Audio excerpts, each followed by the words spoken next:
everyone, my name is Samantha and welcome back to my channel. This is the Behind the Mask series where we talk about issues related to our mental health.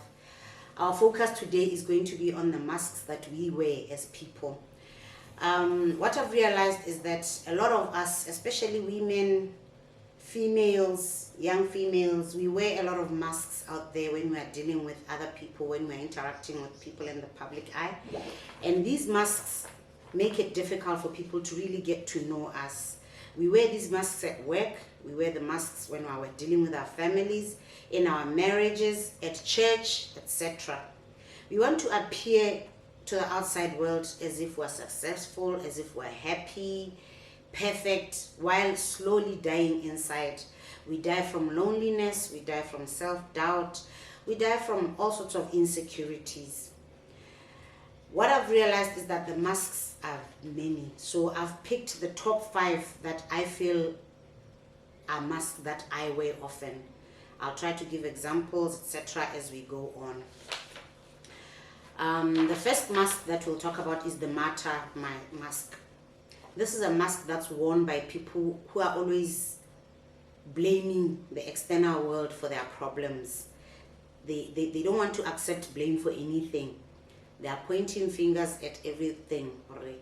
And they always feel, why do bad things happen to me when I sacrifice or when I do so much for other people? Or people who are always complaining. For example, a mother would complain, you know, I'm giving up so much for my children, but they don't appreciate me. Or I do so much at work, I take so much of other people's responsibilities, but nobody ever appreciates. Instead, I don't get promoted, or I don't have money, or people who feel, you know, I can't even pause to take time for myself because the world will fall apart without me.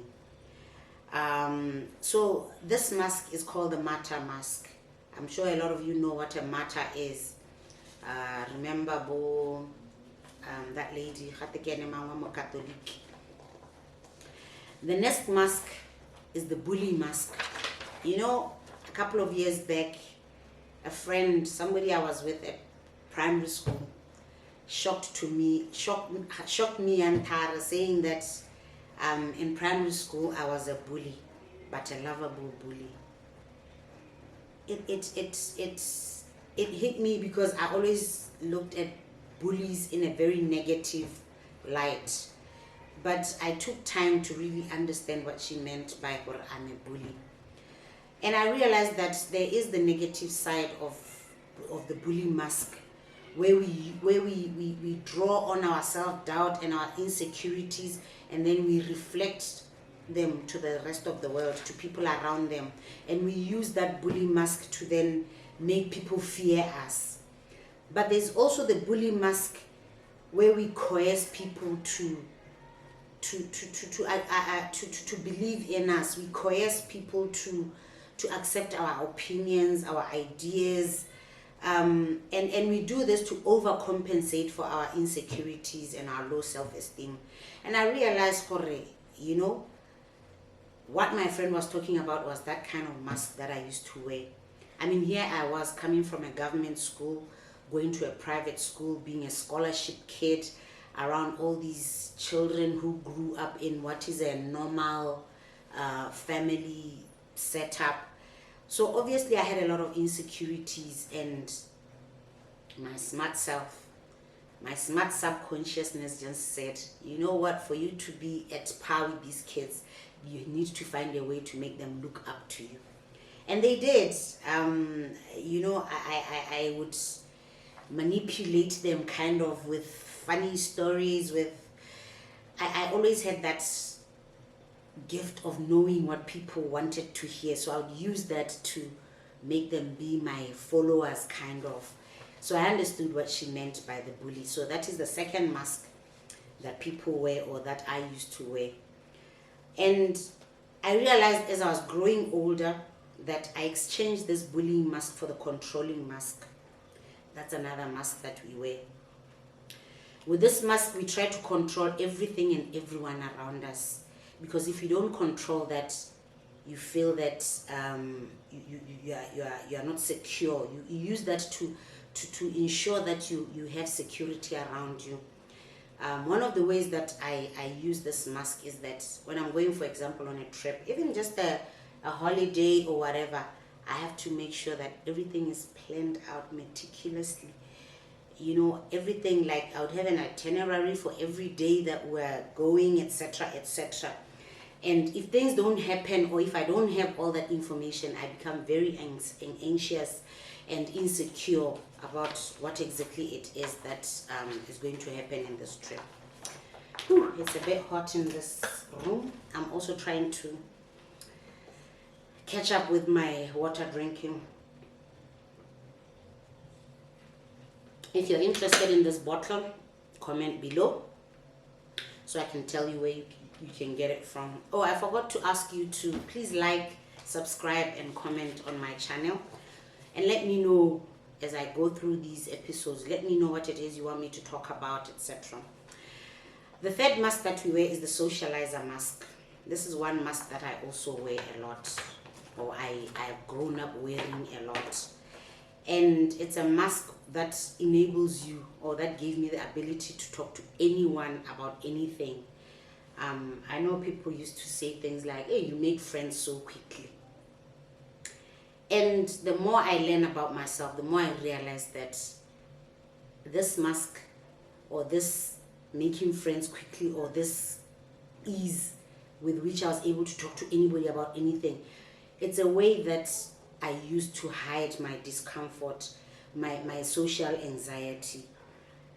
One thing I realized is that this socializer mask usually happens to people who are uncomfortable with silences. I'm learning to be comfortable with silences, but it's hard. If it's silent, I have to say something, make a joke, make people laugh, or because if it becomes silent, then I start to wonder, what are they thinking? What is going on? Am I okay? Do I look okay? You know, that kind of thing. You know, where you are always being told, hey, you're such a vibe, what? No, ma'am. I'm actually a stressed, insecure soul. And I use this vibe to hide behind. And then the other masks that we wear is the humor mask, which is related to the socializer mask, or the clown mask, which is one of my most familiar masks. I have the gift of being able to make people laugh. You know, we've heard about a lot of these comedians. After a while you hear that this comedian has committed suicide, and that's because they wore their humor mask so well that nobody knew what was going on behind this mask. And the danger with this mask is that the people who wear it, they will wear it so well that people are not able to help you, because you are putting this front that says, look, I'm jolly, I'm good. Meanwhile, you're dying inside. And this mask is similar to the self-bashing mask. That's self-explanatory, we won't go into it. And then there's the people-pleasing mask. And this mask is also a mask that I wear a lot, and I'm teaching myself to take it off. It's a mask that we wear to make sure that people accept us, and we want people to accept us because we have issues on insecurity. We have issues that are we good enough? If I don't please these people, if I don't do this for these people, will they still be my friends? Will they still love me? You know, that's the problem that a lot of us have, and we feel that we need to do things for people so that those people can like us.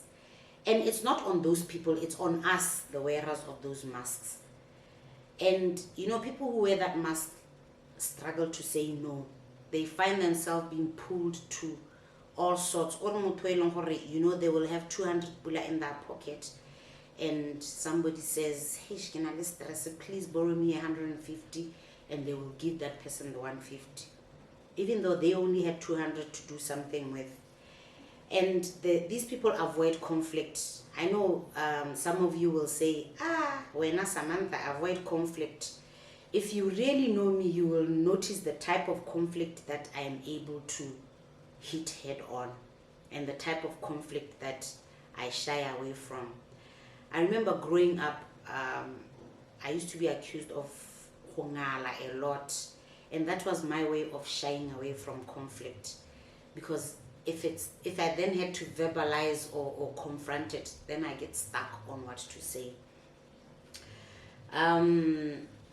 The people, Baba, who wear the people praising mask are people who thrive on compliments, on praise, on getting external validation from other people. Yeah, external other people. Yeah.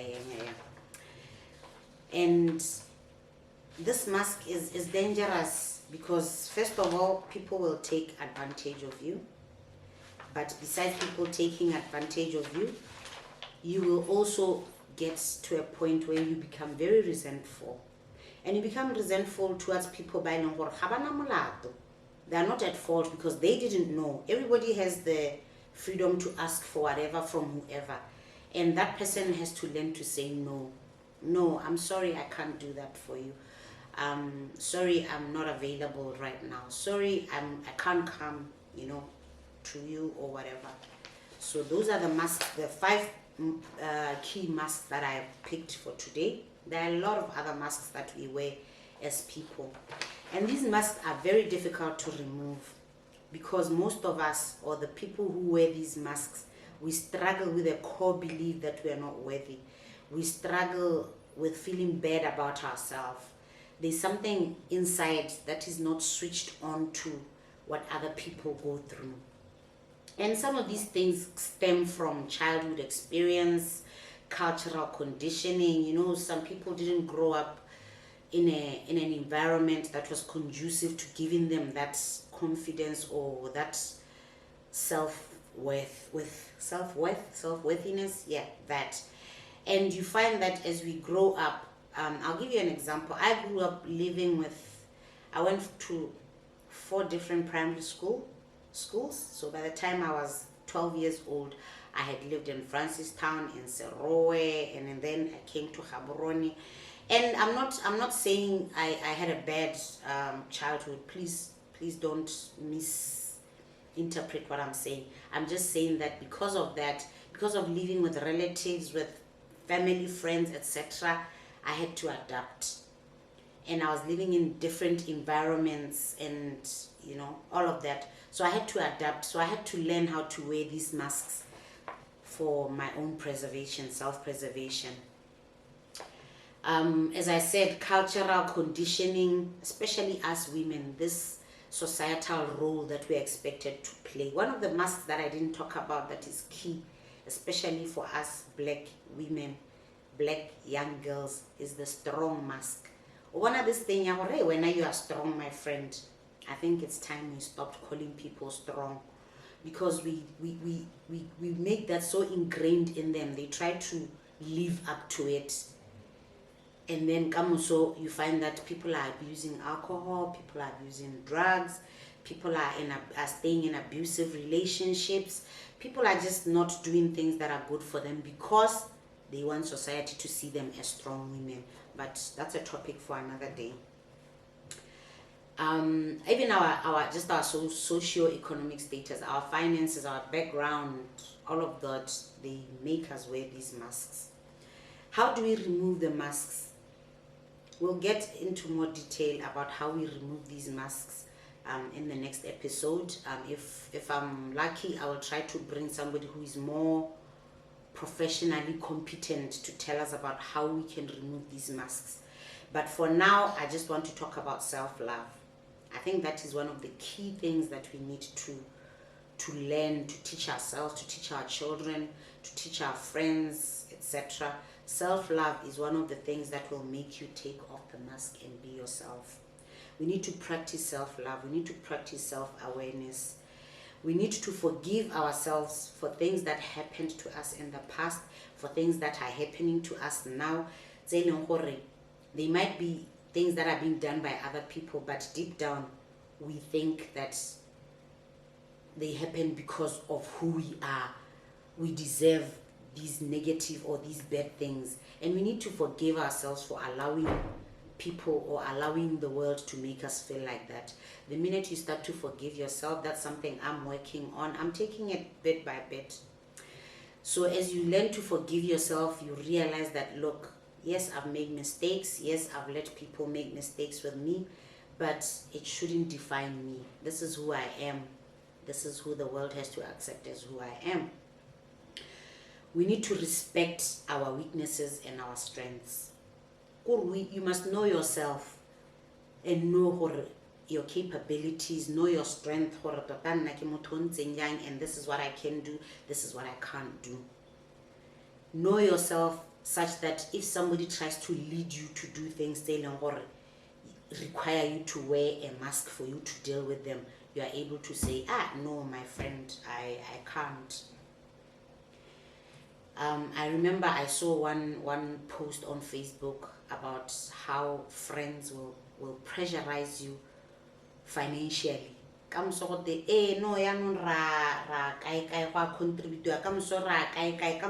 Meanwhile, when you borrow and manipulate and what to get money to follow those friends, etc. But once you are self-aware, you are comfortable enough with those friends to say, hey, I'll sit this one out. I don't have the money, I'm sorry. If they are true friends, if they are people they will understand. And I'm learning that I do have friends who will say to me, no, my friend, you know, you don't have money, so why are you doing XYZ? Just, it's fine, just relax.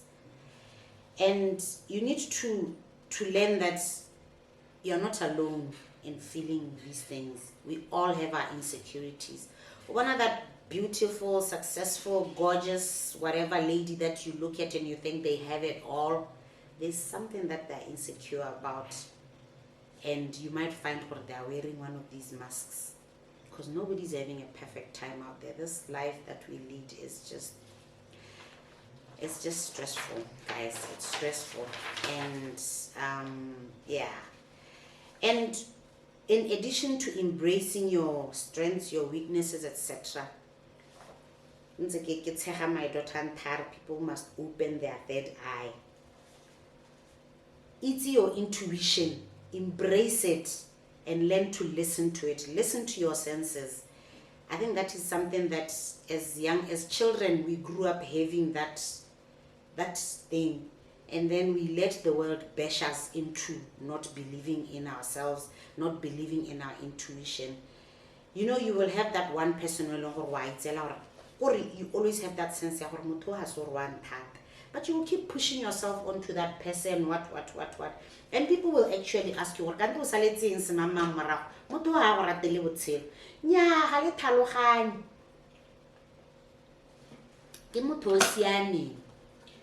me, deep down, you have that intuition, something that shares minds. And then self-awareness also means that you must be mindful of how you talk or think about yourself. I remember somebody, I think about 2-3 years ago, and I grew up as a very ugly child. And she said, but why do you say that? You were not ugly. And the more, I then stopped talking like that to myself, because I grew up, those of you who know my family, they will know what my sisters, my aunts, my family is beautiful. And I grew up with rhinitis. Nobody understood. My eyes were always teary and red. So I always had my chiscopo, and then I didn't like being girly and dressy and whatnot. So I remember I used to tell people that, you know, when we used to have these wedding games, I was always the groom. That's how ugly I was. But okay, we're not doing that anymore. We're not calling ourselves ugly anymore. We're beautiful, just the way God made us. Lastly, consider your actions. Consider your words and how they impact other people. For us to stop wearing these masks, we need to also help other people not to wear these masks. one of the things that saddens me now is how growing up it was normalized to just make fun of people they were not in their control. Like darker complexion, people will make fun of you. When you're fat, people will make fun of you. When you're tall, people will make fun of you. When people will make fun of you. And I'm glad to see that younger people now, Malatinga, they don't tolerate that. Rona, you just grin and accept the nickname. Meanwhile, you are dying inside. So we need to consider how we talk to people. Especially Rona, my in-betweeners. I call ourselves in-betweeners.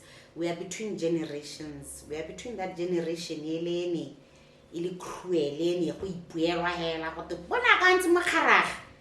And then we are also the other side of the coin. We have now these millennials, they don't accept to be spoken like that. So we are trying to learn or relearn, especially with young people. I'll do a video myself with my daughters about relationships between parents and their children, especially their grown or teenage children, because I am relearning how to speak to them. Hey, when you can't use words like that. So as we are becoming self-aware, we need to learn. You can't just talk to people anyhow you want. It has an impact on them. It has an impact on their self-love and how they feel about themselves. So we need to try and be a bit compassionate, be a bit empathetic, and be empathetic about ourselves. Don't say nagana wa itsikele hetwa or hi nagana ke maswe or na wa bona, all of that negative self-talk. Let's try and each day have a self-love journal that you can write. In the mornings, you take time to say, or you can even speak to yourself in the mirror. Or hello, beautiful. Today you're going to have a fantastic day. You're going to conquer. You're going to do whatever. Give yourself some self-love. So yeah, that brings us to the end of today's episode of Behind the Mask. Please don't forget to like, subscribe, and comment. Let me know what you think about my first video. Let me know the detail that you'd like me to get into. Let me know other topics that you want me to handle. By the way, I'm a second-year psychology student, so I'm trying to use what I'm learning from my psychology to try and do this Behind the Mask series. So please let me know. Thank you. Bye.